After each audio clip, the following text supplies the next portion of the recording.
قوة إلا بالله العلي العظيم. أعوذ بالله من الشيطان اللعين الرجيم. بسم الله الرحمن الرحيم. الحمد لله رب العالمين، والحمد لله الذي جعلنا من المتمسكين بولاية أمير المؤمنين، والحمد لله الذي نور قلوبنا بمحبة علوية، والحمد لله الذي جعلنا من المتمسكين بولاية المرتضوية، والحمد لله الذي فرض مودته على العربية والعجمية، وعلى مبلغ رسالاته الإلهية أبي القاسم مصطفى محمد.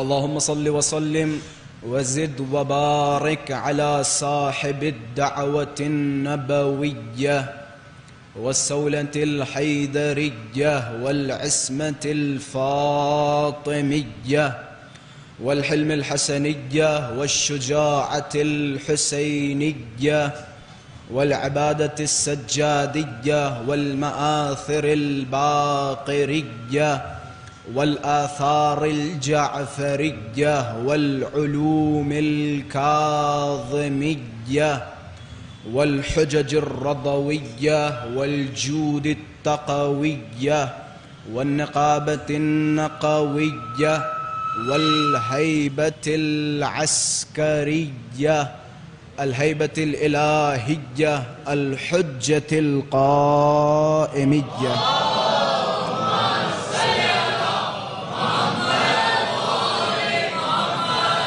اللهم عجل لوليك الفرج والعافية والنصر، واجعلنا من أعوانه وأنصاره. أما بعد، فقد قال الله تبارك وتعالى في محكم كتابه ومتقن خطابه: بسم الله الرحمن الرحيم. إنا نحن نحيي الموتى ونكتب ما قدموا وآثارهم وكل شيء أحصيناه في إمام مبين. صدق الله العظيم.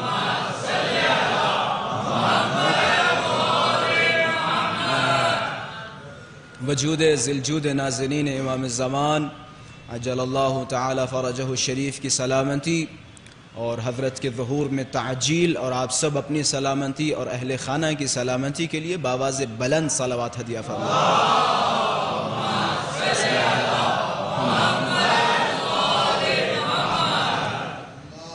اللهم صل على محمد وآل محمد. اللهم صل على محمد وآل محمد.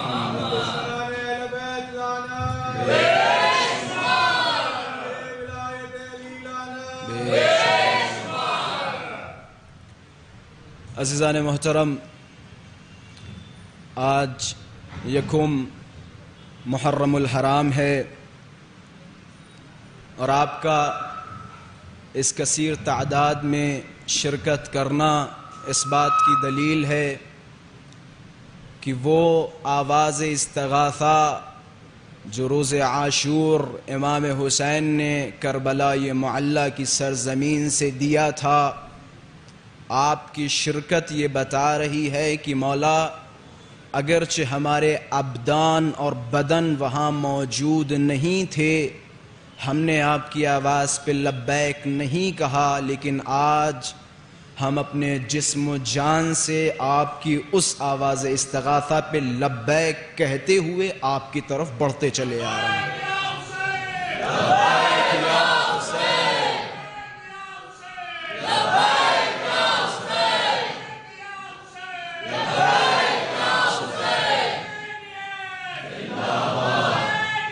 زندہ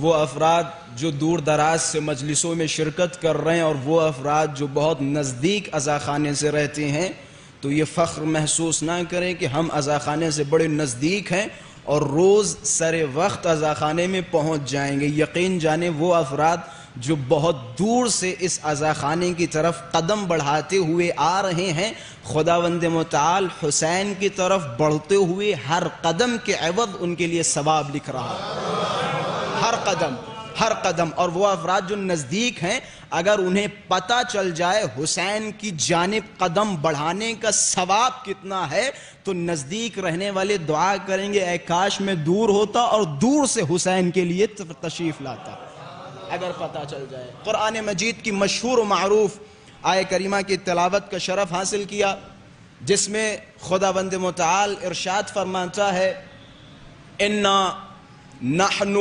نُحْيِي الْمَوْتَى، ہم مردے کو زندہ کرتے ہیں، وَنَكْتُبُ اور لکھتے ہیں مَا قَدَّمُوا جو کچھ گزرا، جو کچھ تم نے انجام دیا، وَآثَارَهُمْ بنا بر ترجمہ قدموں کے نشان یا پھر تمہارے ان کارناموں کے آثار کو ہم لکھتے ہیں۔ اور آخری جملہ وَكُلَّ شَيْءٍ أَحْصَيْنَاهُ فِي إِمَامٍ مُبِينٍ، اور ہم نے تمام چیزوں کو امام مبین میں سمیٹ دیا ہے۔ بڑا آسان اور میں نے تقریباً بڑا واضح ترجمہ آپ حضرات کی خدمت میں پیش کیا۔ اس سے پہلے کہ میں اس آیت پہ گفتگو کروں، مختصر محل نزول بیان کرتا چلوں، کیونکہ میں نے جیسے ممبر پہ بیٹھا ایک نقطہ آپ حضرات کی سماعتوں کی نظر کیا۔ وہ افراد جو حسین کی فرش اعضاء پہ دور سے آ رہے ہیں، ان کے لیے عظیم ثواب خداوند متعال عطا کرے گا۔ اس پہ شاید یہ میری آیت دلیل ہو۔ اس آیت کا شان نزول یہ ہے، کہتے ہیں ایک قبیلہ مدینے میں رہتا تھا، قبیلہ بنی سلمہ کے نام سے، جو مدینے سے تھوڑا دور رہا کرتا تھا۔ مسجد نبوی ان کے لیے بہت دور پڑتی تھی، تو وہ مسجد نبوی آیا کرتے تھے نماز پڑھنے کے لیے بہت دور سے۔ ایک دن مسجد میں بیٹھ کے خواہش ظاہر کی کہ یا رسول اللہ، کاش ہمارا بھی گھر مسجد کے پاس میں ہوتا، ہر نماز آپ کے پیچھے ادا کرتا، کہ ہمارا گھر تو بہت دور ہے اور بہت دور سے آنا پڑتا ہے۔ عجب نہیں، رسول اللہ نے فرمایا کہ خوش قسمت ہو تم جو تمہارا گھر دور ہے، کیونکہ جو قدم تم مسجد کی جانب بڑھاتے ہو، خدا ہر قدم کے عوض 1000 نیکیاں لکھتا ہے، کہ خدا ہر قدم کے عوض 1000 نیکیاں لکھتا ہے۔ اب جملہ آپ کی نظر کرتا چلوں، وہ قدم جو مسجد کی طرف بڑھے، خدا ہر قدم کے عوض 1000 نیکیاں، لیکن اس قدم کا کیا ہوگا جو مسجد کو بچانے والے کی طرف بڑھے؟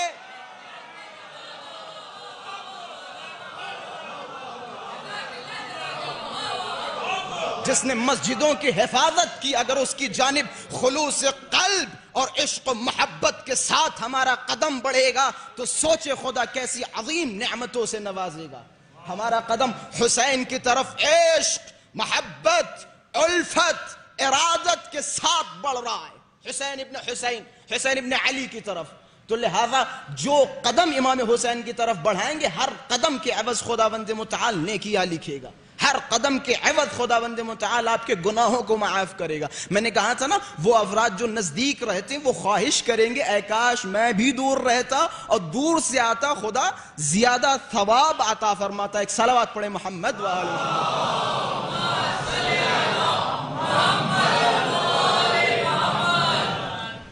آتے ہیں اس جملے کی طرف جو ہماری انشاءاللہ یہ 10 روزہ مجالس کا موضوع ہوگا۔ وہ جملہ سورہ مبارک یاسین کی 12ویں آیت ظاہراً میں نے تلاوت کا شرف حاصل کیا، یہ آخری جملہ بڑا اہم ہے، اور میرے خیال سے کائنات کا نظام اس جملے پہ ٹکا ہوا ہے۔ خدا فرماتا ہے وَكُلَّ شَيْءٍ أَحْصَيْنَاهُ فِي إِمَامٍ مُبِينٍ، اور ہم نے ہر شے امام مبین میں رکھ دیے، ہر شے کو امام مبین میں قرار دیا ہے۔ آپ کو جو کچھ چاہیے ہو امام مبین کے پاس آئیں، امام مبین کے پاس آپ کو ہر شے کا علم ملے گا۔ اچھا امام مبین ہے کون بھائی؟ امام مبین ہے کون؟ ماشاءاللہ بزرگوں کو بخوبی پتا ہوگا، بچوں کو سمجھاتا چلوں۔ اگر اس آیت کی تفسیر میں جائیں تو مفسرین نے اتفاقاً بہت سارے مفسرین نے اس آیت کے ذیل میں یہ حدیث بیان کی، یہ روایت بیان کی کہ جب یہ آیت نازل ہوئی، میں بعض افراد کے نام بھی نہیں لوں گا اور اشارے بھی نہیں کروں گا، لیکن ماشاءاللہ سے آپ کی پہنچوں کو سلام بہت اچھی پہنچے، خود بخود پہنچا لیجئے گا۔ وہاں کچھ افراد رسول اللہ کے ارد گرد تشریف فرما تھے اور رسول اللہ سے کہنے لگے یا رسول اللہ یہ امام مبین کون ہے؟ اہو القرآن، کیا قرآن امام مبین ہے؟ رسول اللہ نے فرمایا لا، نہیں۔ کیا اہو الانجیل، کیا انجیل امام مبین ہے؟ حضرت نے فرمایا لا۔ کہ پھر کہ تورات امام مبین ہے؟ حضرت نے فرمایا لا، نہیں۔ پھر ساری کتابوں کے نام گناتے رہے، وہ آسمانی کتابیں، وہ صحف جو ابراہیم پہ نازل ہوئے، وہ صحف جو موسیٰ پہ نازل ہوئے، سب کو گنانا شروع کیا، اور رسول اللہ بار بار لا لا لا، نہیں نہیں نہیں۔ اب جب نہیں کرتے رہے، اچانک دیکھا مسجد کا دروازہ کھلا، ایک نورانی شخصیت مسجد میں داخل ہوئی۔ پیچھے والوں کی سماعتوں کی نظر کر رہا ہوں، مسجد سے ایک نورانی شخصیت داخل ہوئی، رسول کے چہرے پہ مسکراہٹ اور اشارہ فرمایا واللہ، خدا کی قسم، ھذا ھو الامام المبین۔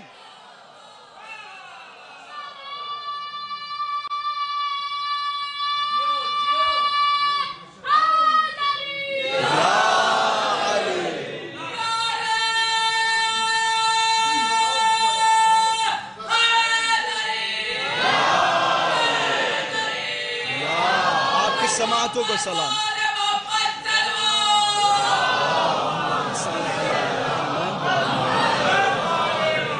مولا ہمیشہ آباد رکھے، کوئی غم نہ دے سوائے مظلوم کربلا کے۔ آپ کی سماعتوں کو سلام، آپ کی معرفتوں کو سلام، کہ خدا کی قسم یہ امام مبین ہے۔ اب جب چہرہ دیکھا تو کوئی اور نہیں، امیر کائنات علی ابن ابی طالب کی ذات ہے، کہ یہ امام مبین ہے، یہ امام مبین ہے، یہ امام مبین ہے۔ اگر تم نے صرف قرآن کا دامن تھاما ہلاک ہو جاؤ گے۔ جب تک علی کی محبت، علی کا عشق، علی کی الفت، علی کی ولایت نہیں ہوگی۔ ایک صلوات پڑھے محمد و آل محمد۔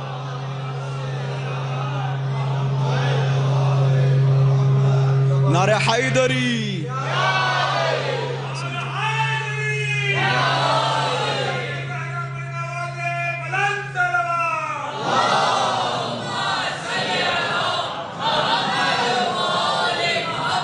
کہ یہ امام مبین ہے، یہ امام مبین ہے۔ خداوند متعال نے اس امام میں کل شیء، ہر شیء کا علم رکھا ہے۔ کوئی بھی علم اگر تمہیں چاہیے تو تم علی کے دروازے پہ آؤ، علی کے دروازے کے سوا کہیں علوم آپ کو نظر نہیں آنے والے۔ یہ آپ کی غلط فہمی ہے، غلط فہمی۔ بڑا خوبصورت جملہ علامہ امینی رحمت اللہ علیہ کا میں بارہا اپنی مجلسوں میں بیان کرتا رہتا ہوں۔ علامہ امینی صاحب نے غدیر کے موقع پہ فرمایا تھا کہ دنیا میں جتنے بے وقوف تھے، جتنے جاہل تھے، جتنے کم عقل تھے، انہوں نے علی کے دامن کو چھوڑ دیا، اور جتنے عقل مند و پڑھے لکھے تھے انہوں نے علی کے دامن کو تھام لیا، علی کے دامن کو تھام لیا۔ جتنے باشعور تھے علی کے دامن سے متمسک ہو گئے۔ یہ علی کے امام مبین، ھذا ھو امام المبین، یہ امام مبین ہے۔ تم کس کے چکر میں پڑے ہو؟ یہ امام مبین ہے۔ خدا نے تمام علوم اس امام مبین میں قرار دیے۔ اعلم الاولین والآخرین، کہ یہ ذات وہ ہے کہ جس کے پاس اولین و آخرین کے تمام علوم موجود ہیں۔ یہ وہ ذات ہے، علی ابن ابی طالب ہے۔ قرآن مجید کی بڑی خوبصورت آیت، اوتوا العلم والایمان، وہ لوگ کہ جنہیں خداوند متعال نے علم اور ایمان عطا کیا۔ اچھا بعض اوقات ہوتا یہ، بہت سارے افراد ہمارے معاشرے میں جائیں، بعض کے پاس علم ہوتا ہے، عمل نہیں ہوتا ہے، ایمان نہیں ہوتا ہے، بہت سارے بہت پڑھے لکھے لیکن ایمان نام کی ذرہ برابر کوئی شے نہیں، عقیدے خراب۔ اور بہت سارے ایسے ہوتے ہیں جن کے عقیدے بہت اچھے ہوتے ہیں، ایمان اچھا ہوتا ہے، محکم ہوتا ہے، خدا کی وحدانیت کے قائل، نبی کی نبوت کے قائل، علی کی ولایت کے قائل، ایمان بڑا مضبوط ہوتا ہے، لیکن علم ان کے پاس بہت کم ہوتا ہے۔ لیکن اگر کوئی ایسی شخصیت آپ کو ملے کہ جس میں یہ دونوں چیزیں جمع ہو جائیں، وہ پھر بشر نہیں ہوتا، بلکہ خدا کا قریب ترین بندہ ہوتا ہے، جس میں خدا دونوں صفتوں کو جمع کر دیتا ہے۔ اب اگر علی کو دیکھنا ہے علم کے میدان میں تو رسول اللہ نے بارہا فرمایا اعلم الناس علی، سب سے پڑھے لکھے علی کی ذات ہے۔ اور اگر ایمان دیکھنا ہے تو امیر المؤمنین علی، اگر ایمان دیکھنا ہے تو مؤمنین کا امیر۔ خداوند متعال نے علم بھی کلی صورت میں عطا کیا اور ایمان بھی کلی صورت میں عطا کیا، وہ ذات علی ابن ابی طالب ہے۔ وَكُلَّ شَيْءٍ احصیناہ فی امام مبین، اور ہم نے ہر شے کو امام مبین میں رکھا ہوا ہے، ہر شے کا علم امام مبین کے پاس ہے۔ جناب قمبر جا رہے تھے، راستے میں ایک پہاڑ نظر آیا، چونٹیوں کا پہاڑ، پورے پہاڑ پہ چونٹیاں ہی چونٹیاں، صرف چونٹیاں، اس کے سوا کچھ نہیں نظر آ رہا۔ اب دیکھیں معرفت ہے جناب قمبر کی۔ میں بعض اوقات یہ کہتا ہوں اور 100% دلیل و برہان کے ساتھ یہ باتیں کر رہا ہوں، علی کی معرفت جو حق معرفت ہے وہ سلمان و ابو ذر نے حاصل نہ کر پایا، تو ہم اور آپ معرفت علی کیسے اور حقیقت علی سے کیسے آشنا ہو سکتے ہیں؟ حقیقت علی سے مسجد میں ایک صاحب بیٹھے ہوئے تھے رسول اللہ کے پاس، کچھ افراد مسجد سے نکلے، بنا بر روایت جناب ابو ذر مسجد کے باہر نکلے، ایک صاحب آئے کہ اما وہ آدمی جو رسول اللہ کے پاس بیٹھا ہوا، میں نے بتایا تھا معرفت علی کہ وہ آدمی جو رسول اللہ کے پاس بیٹھا ہے وہ کون ہے؟ ابو ذر نے کہا لا اعلم، نہیں پتا کون ہے۔ اب جب اندر گھسے، اما یہ تو علی ہے۔ رسول اللہ سے غصے میں کہنے لگے یا رسول اللہ، آپ تو بڑی قسمیں کھاتے تھے ابو ذر کی سچائی کی، لیکن ابو ذر تو جھوٹے ہیں۔ کہ وہ کیسے؟ کہ آپ کے پاس علی بیٹھے تھے اور میں نے ابو ذر سے پوچھا کہ رسول کے پاس کون بیٹھے ہیں، تو ابو ذر نے انکار کر دیا کہ جو بیٹھا ہے اسے نہیں پہچانتا، کہ جو بیٹھا ہے اسے نہیں پہچانتا۔ رسول کے چہرے پہ مسکراہٹ کہ خدا کی قسم ابو ذر سے سچا کوئی نہیں، اور ابو ذر نے جو بتایا وہ بھی ایک ایسی حقیقت ہے کہ جسے دنیا کا ہر بشر نہیں جانتا، مگر تم علی کو پہچانتے ہو، پھر حضرت نے فرمایا خدا کی قسم علی کی ذات کو کسی نے نہیں پہچانا سوائے میرے یا میرے خدا کے، علی کی ذات کو کسی نے نہیں پہچانا۔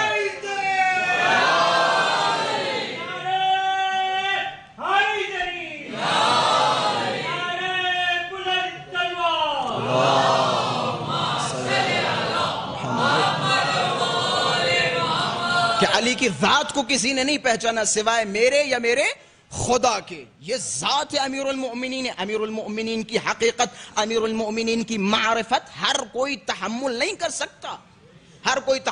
سکتا، انشاءاللہ یہ تحمل، لفظ تحمل کو یاد رکھیے گا، 2 یا 3 دن کے بعد اس لفظ تحمل پہ بھی کچھ گفتگو ہونی ضروری ہے۔ لفظ تحمل پہ ہر کوئی تحمل نہیں کر سکتا۔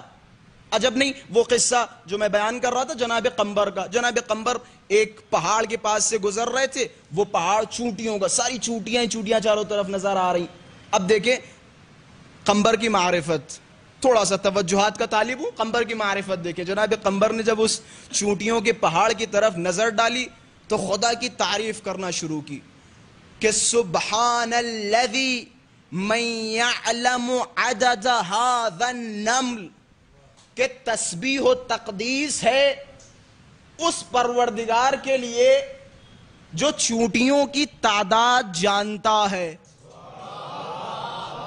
بھائی یہ خطابت نہیں، یہ روایتیں ہیں کہ تسبیح و تحلیل ہے اس ذات کے لیے جو چونٹیوں کی تعداد جانتا. امیر المؤمنین ساتھ میں تھے کہ قمبر یہ کیسی تعریف کر رہے ہو خدا کی، کہ یہ کیسی تعریف کر رہے ہو، کہ مولا پھر کیا کہیں کہ کہو سبحان الذی خلق ھذا النمل.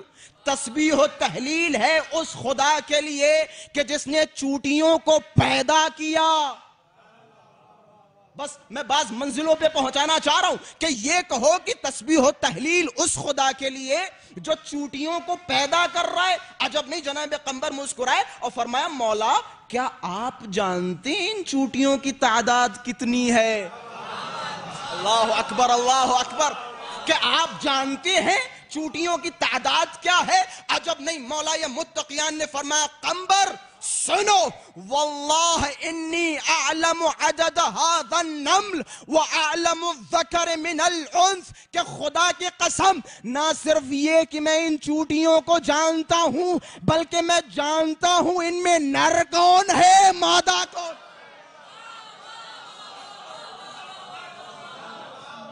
کہ میں جانتا ہوں.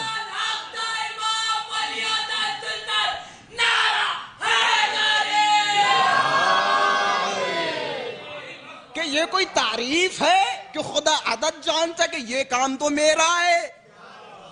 عدد تو میں جانتا ہوں، عدد چھوڑو، مجھے اتنا پتا ہے ان میں نر کون ہے اور مادہ کون ہے. یہ علم علی ہے. پھر مولا نے فرمایا یا قمبر اوما قرأت الیاسین، کیا تم نے سورہ یاسین نہیں پڑھا؟ وَكُلَّ شَيْءٍ أَحْصَيْنَاهُ فِي إِمَامٍ مُبِينٍ. خدا نے ہر شے کا علم امام مبین میں قرار دیا. ایک صلوات پڑھے محمد وآل محمد کے ذات پر.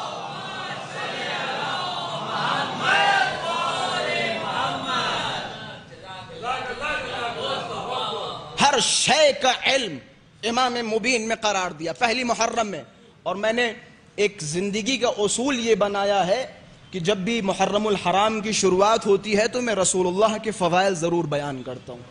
یہ بعض افراد کے جو الزام ہیں کہ ہم رسول کے فضائل سے غافل ہیں، خدا کی قسم ہم جن فضیلتوں کے قائل ہیں رسول کے سلسلے میں دنیا کا کوئی بھی مذہب و ملت قائل نہیں ہے. اور یہ شیعوں کا عقیدہ ہے پوری دنیا میں، تقریباً سوشل میڈیا کے ذریعے سے پوری دنیا میں یہ پیغام جا رہا ہے. شیعوں کا عقیدہ اور سینہ ٹھوک کے یہ ہم ممبروں سے بیان کرتے ہیں. ہم امیر المؤمنین علی ابن ابی طالب کو دنیا میں رسول کے بعد سب سے بلند و بالا سمجھتے ہیں، سب سے افضل سمجھتے ہیں.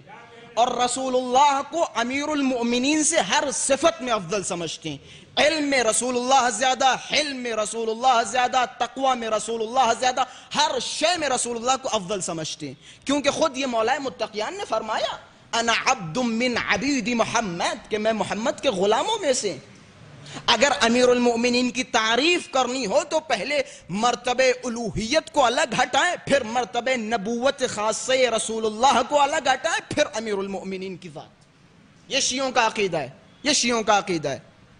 رسول اللہ ہر شے میں امیر المؤمنین سے افضل ہیں. اچھا امام مبین پہ بحث ہو رہی تھی اور ہر شے کا علم خداوند متعال نے امام مبین میں قرار دیا. سوال یہ ہے کہ ان کے یہ علوم ہماری اور آپ کی طرح مکتبوں میں جا کے ملتے ہیں یا استادوں کے پاس جا کے ملتے ہیں یا خط و کتابت کے ذریعے ملتے ہیں، یا ان کے علوم کا سلسلہ کچھ الگ ہے؟ ان کے علوم کا سلسلہ بالکل الگ ہے. جب دنیا کا کوئی وجود نہیں، آسمانوں کا کوئی وجود نہیں، ذرات کا کوئی وجود نہیں، ان کے نور موجود تھے. خداوند متعال نے ان کے انوار کو علوم عطا کریے، ان کے انوار کو علوم عطا کیے. امیر المؤمنین تشریف فرما تھے، کچھ صحابہ امیر المؤمنین کے ارد گرد اچھا فضائل رسول اللہ سنیں اور ان سماعتوں پہ وہ جواب دیں تاکہ دنیا کو پیغام جائے کہ ہم رسول اللہ کی فضیلتوں کے قائل ہیں اور ہم سے اچھی نہ کوئی رسول اللہ کی فضیلت بیان کر سکتا ہے اور ہم سے اچھا نہ کوئی سن سکتا ہے. یہ پیغام جانا چاہیے. امیر المومنین تشریف فرما تھے. وہ افراد جو رسول اللہ کو اپنے جیسا سمجھتے ہیں وہ زیادہ غور کریں, وہ زیادہ غور کریں. حضرت نے فرمایا کہ سنو, آؤ میں بتاتا ہوں محمد عربی کی ذات کیا ہے. یہ جو علوم ہمارے پاس ہیں یہ علوم آئے کہاں سے؟ وَكُلَّ شَيْءٍ أَحْصَيْنَاهُ فِي إِمَامٍ مُبِينٍ. یہ علوم کہاں سے ہم تک پہنچے؟ عجب نہیں. امیر المؤمنین نے فرمایا کہ سنو, وَكَانَ اللَّهُ وَلَا شَيْءٌ مَعْهُ, کہ خدا کا وجود تھا بس اور کچھ نہیں تھا, کچھ نہیں تھا, صرف خدا کا وجود تھا. فَأَوَّلُ مَا خَلَقَ نور حبیبہ محمد صلی اللہ علیہ وآلہ وسلم قبل خلق الماء والعرش والکرسی والسماوات والارض واللوح والقلم والجنة والنار والملائکہ وآدم وحوا, کہ کچھ نہیں تھا, صرف خدا کی ذات تھی. سب سے پہلے خدا نے نور محمد کو خلق کیا. نہ ہی آدم کا وجود تھا, نہ ہی حوا کا وجود تھا, نہ آسمانوں کا وجود تھا, نہ زمین کا وجود تھا, نہ یہ پانی تھا, نہ یہ سمندر تھے, نہ یہ جنت تھی, نہ یہ جہنم تھا, نہ یہ ملائکہ تھے, نہ یہ جبرائیل تھے, نہ یہ میکائیل تھے. نہ صرف یہ کہ ان کا وجود نہیں تھا بلکہ معصوم کی زبان کے الفاظ کتنا پہلے, کتنا پہلے, 1000 سال پہلے, 2000 سال پہلے نہیں. روایت کے الفاظ ہیں ب24 و400 الف عام, 4,24,000 سال پہلے. ان تمام چیزوں کے خلق کرنے سے 4,24,000 سال پہلے خدا نے صرف کیا پیدا کیا؟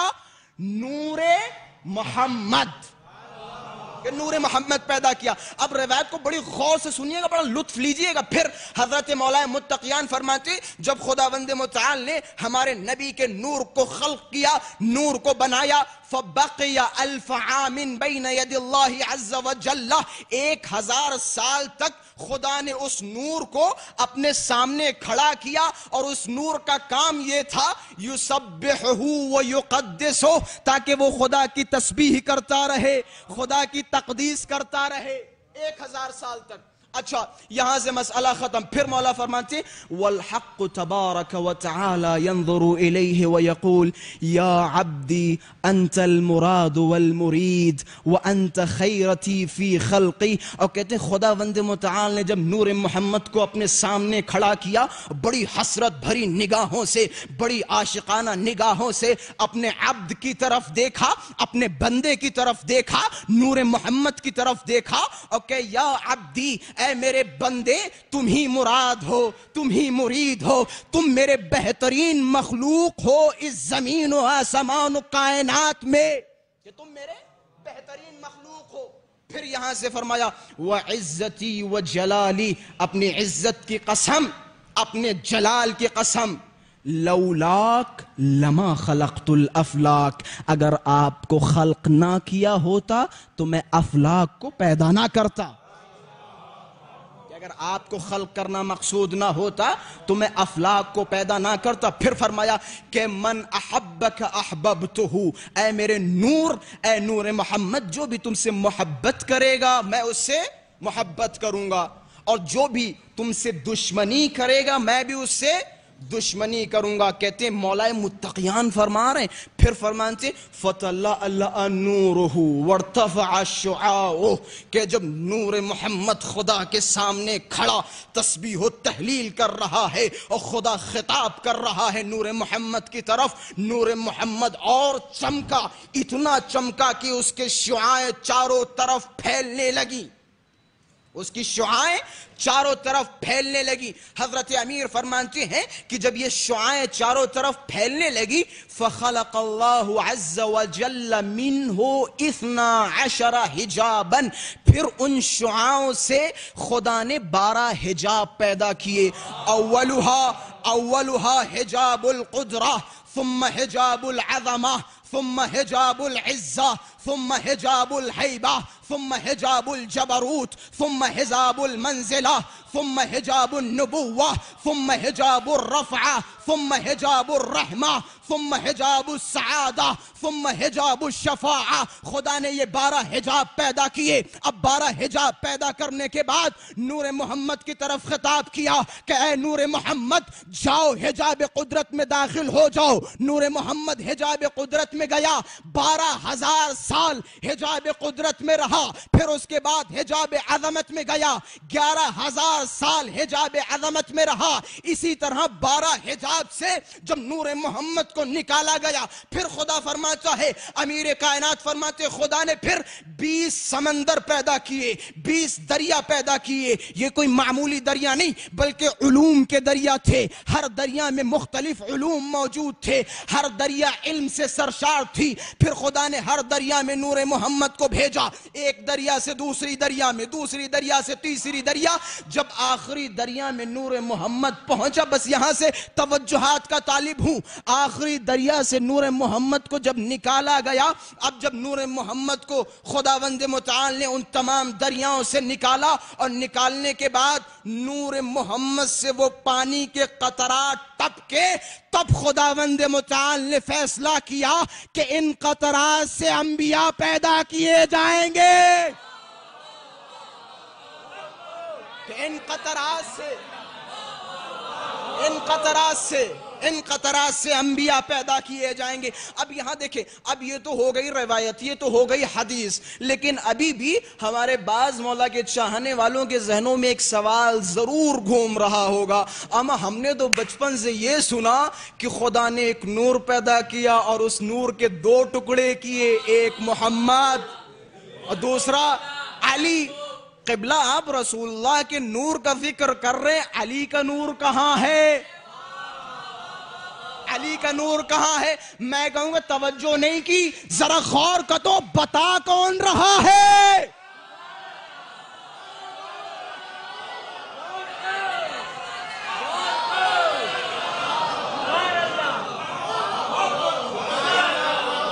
بھئی بتا کون رہا ہے؟ وہ نور بتا رہا ہے جو نور محمد کے ساتھ ساری دریاؤں میں تھا.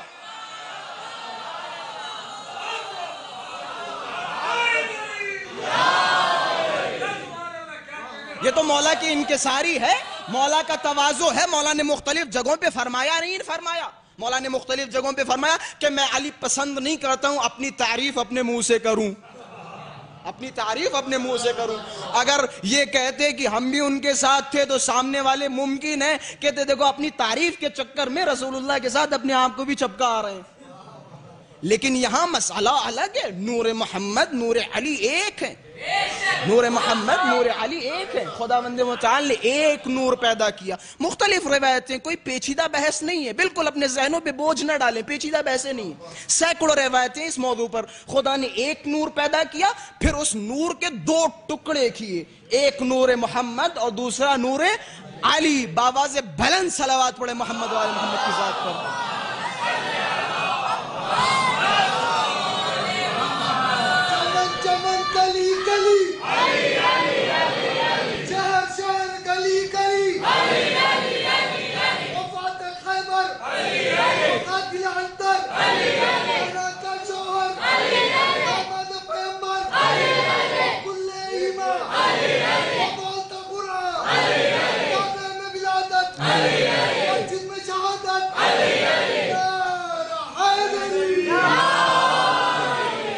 اب پتہ چلا ہم رسول اللہ کو کیسے سنتے ہیں, ہماری نظر میں رسول اللہ کا مرتبہ کیا ہے.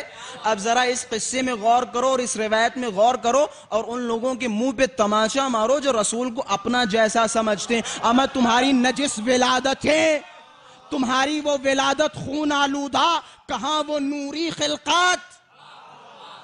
کیسے تم نے اپنے جیسا بتا دیا, اپنے جیسا, رسول ہم جیسے. یہ دیکھیں نوری خلقت ہیں, یہ نوری مخلوق خداوند متعال ہے، نور خدا کے نزدیک. یہ تو لطف ہے اہل بیت علیہم الصلوۃ والسلام کا. میں بحار الانوار میں روایت پرسوں ہی پڑھ رہا تھا، باقاعدہ موجود ہے کہ اہل بیت نے خود اختیار کیا کہ وہ ہماری ہدایت کے لیے اس خاکی دنیا میں تشریف لائیں، وَإِلَّا خداوند متعال نے انہیں آسمانوں کے لیے پیدا کیا تھا. ان کا اصلی ایڈریس آسمانوں کا ہے.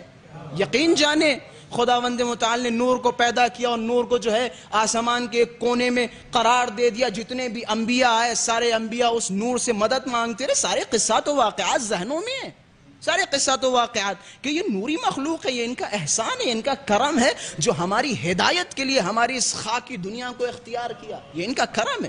وَإِلَّا جلال و حشمت دیکھیں اس میدان میں اور اس ماحول میں. انشاءاللہ ہم بھی مرنے کے بعد حضرات معصومین سے ملاقات کریں گے اور پھر وہاں دیکھیں گے کہ ان کا کیا مقام ہے اور کیا جلال و حشمت ہے. سب کو نظر آنا ایک دن وہ روز محشر کا جلال و جمال سیدہ دیکھیں. آنکھیں حیران ہیں، آنکھیں خیرہ خیرہ ہیں. خلاصہ کلام، ہم رسول اللہ کی فضیلت ہم سے اچھی کوئی نہیں بیان کر سکتا. ہم جس طرح رسول اللہ کو مانتے کوئی اس طرح نہیں مانتا ہے. مسئلہ یہ بعض افراد جو کہہ دیتے ہیں کہ بھائی یہ شیعہ حضرات امیر المومنین کو رسول اللہ سے بھی بڑھا چڑھا کے بیان کرتے ہیں اور بڑا زیادہ بیان کرتے ہیں. اس کی دیکھیں زیادہ بیان کرنے کی ایک وجہ ہے، زیادہ بیان کرنے کی ایک میجر وجہ یہ ہے کہ رسول اللہ کی ذات پہ اتفاق ہے، رسول اللہ کی ذات پہ اتفاق ہے. لیکن علی کی ذات کو اتنا مجروح کیا گیا کہ رسول اللہ نے خود فرمایا کہ اپنے ممبروں کو علی کے ذکر سے زینت دو. ہر دور میں علی کی ذات کو بڑا مجروح کیا گیا. یہ دور پڑھیں، ادوار پڑھیں، بنی امیہ و بنو عباس، بھائی کئی سالوں تک ممبروں سے امیر المؤمنین کے خلاف پروپوگنڈے چلے، جس کی وجہ سے حضرات معصومین نے تاکید کی کہ جتنا ہو سکے امیر کائنات کے فضائل و مناقب بیان کیے جائیں. اچھا مسئلہ یہ بھی بیان کرتا چلوں پھر ربط مصائب. یہ جو کہہ دیتے ہیں کہ بھیا یہ لوگ زیادہ امیر المومنین کے فضائل بیان کرتے ہیں اور علی ابن ابی طالب کو بہت ہی بڑھا چڑھا کے بیان کرتے ہیں. مسئلہ یہ ہے کہ تم نے تو رسول اللہ کو اپنے جیسا بتا دیا، ٹھیک ہے، رسول کو اپنے جیسا بتا دیا. تم نے تو یہ بھی بتا دیا کہ رسول اللہ بیچارے ان پڑھ تھے، جاہل تھے، گوار تھے، معاذ اللہ استغفر اللہ. پھر جبرائیل آیا اور ان کا سینہ چاک کیا اور اس میں جو ہے نمیدونم کیا سے کیا کیا، آپریشن کیا، پھر اس کے بعد انہیں پڑھنا لکھنا آیا. تمہارا تو عقیدہ یہ ہے، پھر تم تو کہو گے ہی کہو گے. مسئلہ یہ ہے کہ جب تم علی کو سنتے ہو تو شیعہ خطبہ و ذاکرین کے پاس آتے ہو، جب رسول اللہ کو سنتے ہو تو اپنی طرف جاتے ہو. اگر تمہیں رسول اللہ کی فضیلتیں جاننی ہے جس طرح سے علی کو تم ہم سے سنتے ہو، رسول بھی ہم سے سن کے دیکھو. ہم سے سنو، ہم تمہیں سنائیں گے، ہم تمہیں سنائیں گے. یہ نوری مخلوق ہیں، نوری مخلوق. خداوند متعال نے علوم سے انہیں نوازا ہے، تمام اشیاء کی علوم ان کے پاس ہیں، ہر شے کا علم خداوند متعال نے انہیں عطا کیا. انشاءاللہ آئندہ آنے والی گفتگو میں مزید یہ علوم کے دروازے کھولے جائیں گے، حقیقت علوم آل محمد سے آشنا کروایا جائے گا. یہ آل محمد نور تھے، یہ آسمانوں کے لیے پیدا ہوئے، خداوند متعال نے ہماری ہدایت کے لیے اس زمین پہ بھیجا. لیکن افسوس، خدا فرماتا ہے کہ کیا تم ان لوگوں کی طرف نہیں دیکھتے؟ الم تر الی الذین کفروا یا الم تر الی الذین بدلوا نعمت اللہ دار البوار. کیا تم ان لوگوں کی طرف نظر نہیں ڈال رہے جنہوں نے اللہ کی نعمت میں تبدیلیاں کر دیں، جنہوں نے اللہ کی نعمت کے مقابلے میں کفران نعمت کیا؟ یہ ولایت و امامت، یہ منصب الہی، یہ امام مبین ہمارے لیے نعمت ہے، اور جتنی بڑی نعمت ہوگی اتنا ہی بڑا شکر ہونا چاہیے. دنیا میں نہ ہی اس سے بڑی کوئی نعمت ہے اور نہ ہی دنیا میں اس سے بڑا کسی شے کے لیے شکر ہونا چاہیے. لیکن ہم نے اس کے مقابلے میں کیا کیا؟ کفروا بانعم اللہ، خدا کی نعمتوں کے مقابلے میں کفران کیا، شکر نہیں کیا. نہ صرف یہ کہ کفر نعمت کیا، بلکہ وہ ہدایت کے چراغ جنہیں خدا نے ہماری ہدایت کے لیے ہمارے درمیان بھیجا، نہ صرف یہ کہ لوگوں نے ان کی محبت اور ان کے عشق، ان کی الفت کو اپنے دل میں نہیں سنبھالا، بلکہ ان کے خلاف قدم بڑھائے، اور جہاں تک ہو پایا ان کے خلاف ظلم و جور روا و دوا رکھے گئے۔ آج یکم محرم الحرام ہے، وہ نانا کہ جس کے فضائل ہم ممبروں سے بیان کرتے ہیں، وہ رسول اللہ کہ جن کے دین پہ چلنے کے ہم دعوے دار ہیں، لیکن کیا کوئی اس امت سے یہ پوچھنے والا ہے کہ اس نانا کا ایک نواسا بھی تھا؟ یہ کیسی محبت ہے؟ نانا سے عشق ہے، نواسے سے نفرت ہے۔ اگر نانا سے عشق ہے تو ذرا آؤ کربلا میں نواسے کی فکر کرو۔ امام حسین نانا کے مزار سے بہت ہی عشق فرماتے تھے، بڑی محبت تھی، بڑا لگاؤ تھا، مدینے سے بڑا لگاؤ تھا، کیونکہ امام حسین کا بچپنا مدینے کی گلیوں میں گزرا ہے، مدینے کی گلیوں میں گزرا ہے۔ جب یزید ملعون مسند خلافت پہ بیٹھا، امام حسین سے بیعت طلب کی، امام حسین نے بیعت سے انکار کیا۔ بنا بر روایت امام حسین سے زور و زبردستی کے ساتھ یہ بیعت لینے کا ارادہ رکھتے تھے۔ جب امام حسین کو خبر ملی، امام حسین نے ارادہ کیا کہ ہم مدینہ چھوڑ دیں گے۔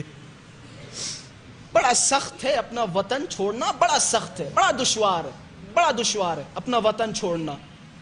امام حسین نے تنہائی اور مشقت کے ساتھ وطن چھوڑا۔ اچھا ایک وقت ہے، بس تھوڑا سا مقدمے کی طرف غور کریں، ایک وقت ہے کہ انسان جب وطن چھوڑتا ہے، اکیلے نکلتا ہے گھر سے، تو اسے دقت و تکلیف نہیں ہوتی ہے، لیکن ذرا سوچیں حسین کی کیفیت کیا ہوگی جب حسین قافلہ لے کے نکلے، اور ایسا قافلہ کہ جس میں علی کی لاڈلی زینب بھی موجود ہو،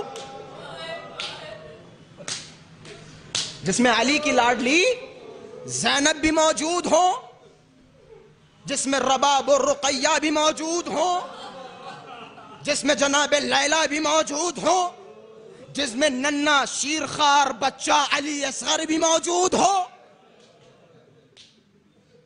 رسول اللہ جب مدینے سے ودا ہوئے، روایتوں کے جملے بس بڑے مختصر مسائل پڑھوں گا، امام حسین کو پرسا دے، یہ ایک محرم الحرام ہے۔ مولا فرمانتے ہیں یبن الشبیب ان کنت باکیا لشیء فابک للحسین، اگر تم کسی چیز پہ رونا چاہتے ہو نا تو آؤ میرے جد حسین پہ گریا کرو، بڑے ظلم و جور سے میرے جد کو مارا گیا ہے۔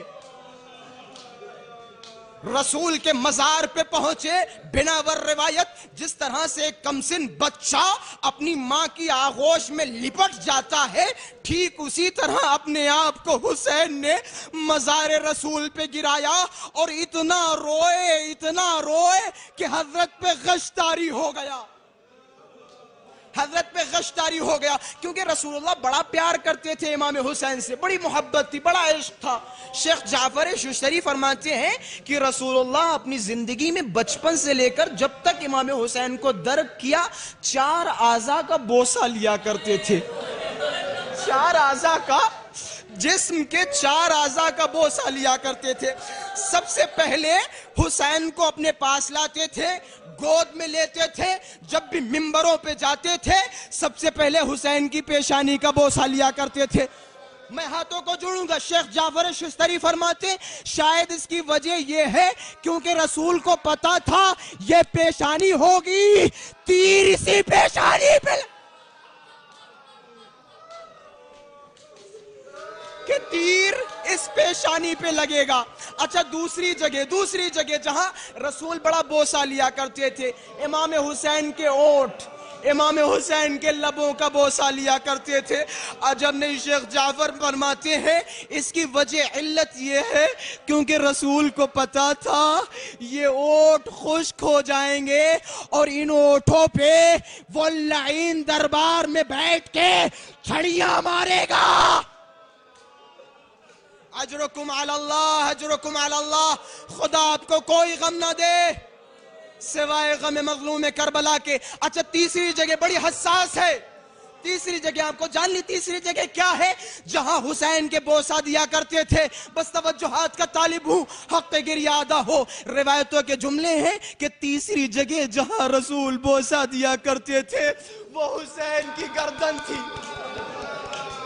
حسین کی گردن تھی. شیخ جعفر فرماتے ہیں علت یہ ہے کیونکہ رسول کو پتا تھا ارے ایک دن آئے گا حسین گھوڑے سے گرے گا, شمر لائی کا خنجر ہوگا. اجرکم علی اللہ, اجرکم علی اللہ. حق گریادہ ہو گیا, رو لیے. اب چوتھا سنیے, فرماتے چوتھا امام حسین کا سینہ تھا کہ سینے پہ بوسہ اس لیے دیا کرتے تھے کیونکہ انہیں پتا ہے کہ جب حسین گھوڑے سے گریں گے شمر ملعون اپنا گھٹنا حسین کے سینے پہ رکھے گا, ادھر کے گھوڑے ادھر جائیں, حسین کا لاشا پر.